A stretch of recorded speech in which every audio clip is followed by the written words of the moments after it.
Ninth class के अध्याय 13 में है और प्रश्नावली 13.1 का पहला नंबर क्वेश्चन बना रहे हैं। क्वेश्चन है 1.5 मीटर लंबा, 1.25 मीटर चौड़ा और 65 सेम गहरा प्लास्टिक का एक डिब्बा बनाया जाना है। इसे ऊपर से खुला रखना है, अर्थात डिब्बा जो बनेगा ऊपर से खुला रहेगा। प्लास्टिक सीट की मोटाई को नगण्य मानते हुए निर्धारित कीजिए। और उसमें लगे प्लास्टिक सीट की मोटाई को नगण्य मानना है कि उसमें कोई मोटाई नहीं है।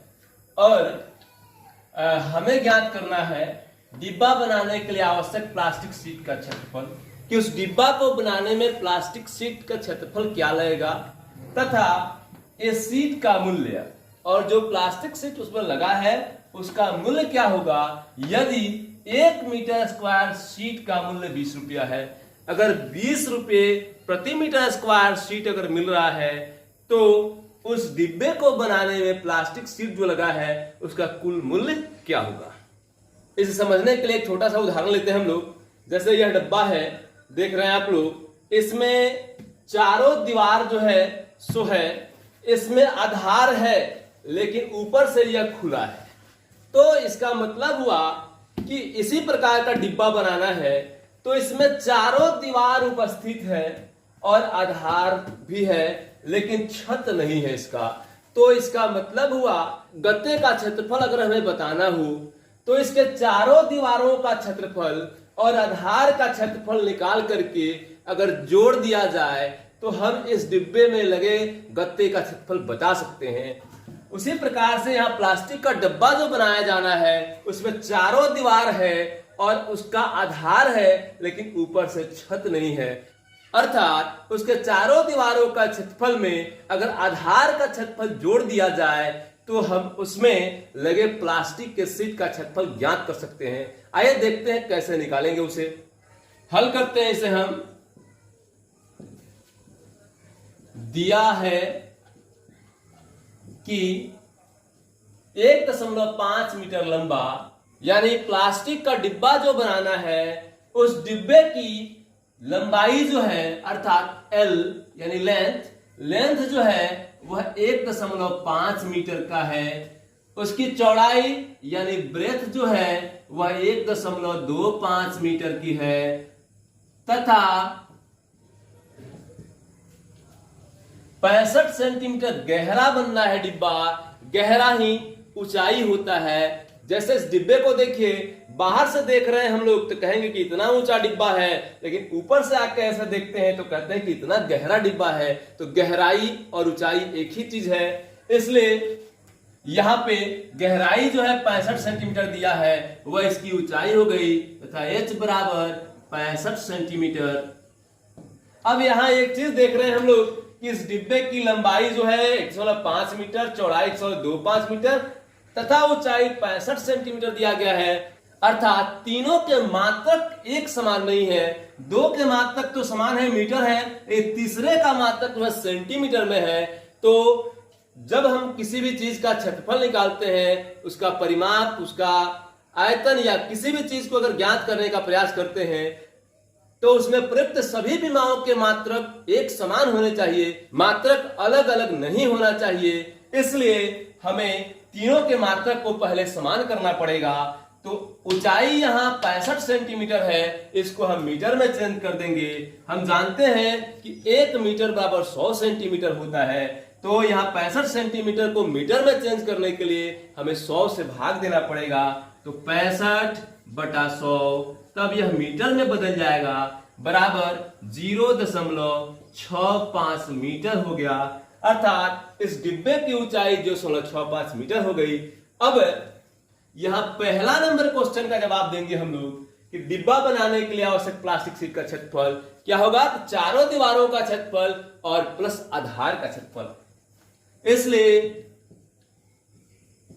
डिब्बा बनाने के लिए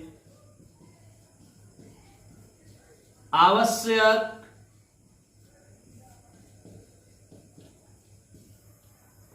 प्लास्टिक की सीट का क्षेत्रफल बराबर चारों दीवारों का क्षेत्रफल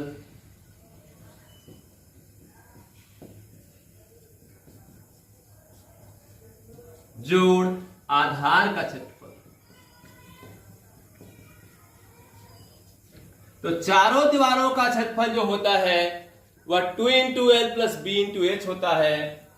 तो 2 into L plus B into H, या कह सकते हैं कि आधार का परिमाप और गुने ऊंचाई। तो आधार में दो विमाएं जो है वह लंबाई और चौड़ाई है, इसलिए आधार का परिमाप 2 इंटू एल प्लस बी हो गया और इसमें एच से गुना कर देंगे, चारों दीवारों का क्षेत्रफल निकल जाएगा। और प्लस आधार का क्षेत्रफल, तो आधार में लंबाई और चौड़ाई होता है, इसलिए आयताकार है आधार, तो इसका क्षेत्रफल हो गया L इंटू बी। अब इनका मान हम इसमें रख देंगे और मान निकाल लेंगे, वही मान जो होगा सो इस प्लास्टिक की शीट का क्षेत्रफल हो जाएगा। तो यहां हो जाएगा 2 इंटू एल का मान है 1.5 प्लस बी है 1.25 गुने एच है 0.65 प्लस एल इंटू बी अर्थात 1.5 गुने 1.25। अब इन दोनों को जोड़ देंगे हम लोग, तो 2 गुने 2.75 हो जाएगा और गुने 0.65 प्लस इन दोनों को अगर गुना कर देते हैं तो 15 × 5 = 75, हाथ में 7, 15 × 2 = 30, 7 × 37, हाथ में 3, 15 के 15 3 18, दशमलव के बाद 2 अंक और 1 अंक 3 अंक, इतना हो गया। इन तीनों को गुना कर लेते हैं, तो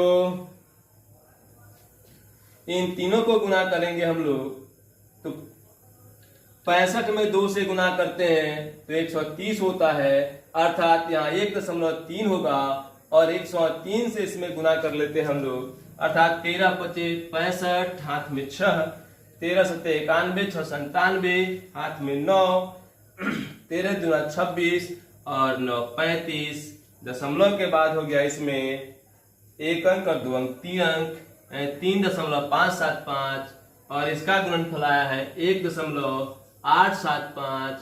इन दोनों को एक साथ अब जोड़ देंगे हम लोग, तो हो जाएगा 5 × 5 = 10 का 0, हाथ में 1, 7 × 7 = 14, 1 = 15, हाथ में 1, 5 × 8 = 13, 14 के 4 हाथ में लगा 1, 3 × 1 = 4 और 1 = 5, यानी 5.450 मीटर स्क्वायर हो जाएगा यह। इस प्रकार पहला क्वेश्चन हमारा बन गया कि डिब्बा बनाने के लिए आवश्यक प्लास्टिक की शीट का क्षेत्रफल 5.450 मीटर स्क्वायर। यह जीरो नहीं रहता है, जीरो अगर कोई संख्या हो, संख्या में दशमलव लगा हो और दशमलव के अंत में अगर शून्य हो और शून्य के बाद कोई संख्या नहीं हो तो शून्य को हम हटा देते हैं, इसलिए प्लास्टिक शीट का क्षेत्रफल 5.450 मीटर स्क्वायर हो गया और पहला क्वेश्चन हमारा बन गया।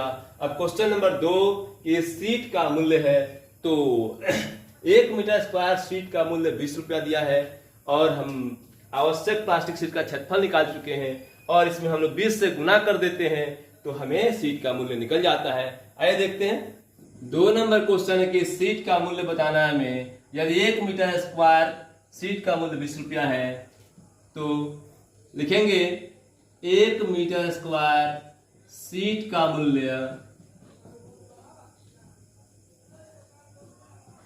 बराबर 20 रुपया, इसलिए 5.45 मीटर स्क्वायर शीट का मूल्य बराबर 5.45 और गुने 20 हो जाएगा। 20 से गुना कर देंगे इसमें हम, तो यह हो गया 20 × 5 = 100, हाथ में 10, 20 चौका 80, 10 90, हाथ में 9, 20 × 5 = 100 और 9 × 1 = 109। दशमलव के बाद 2 अंक लग जाएगा, यानी 109 रुपया। अगर दशमलव के बाद शून्य हो तो शून्य को हटा भी देते हैं हम लोग, तो सीधे इसको 109 रुपया हम लोग लिख सकते हैं। तो यह हमारा आंसर।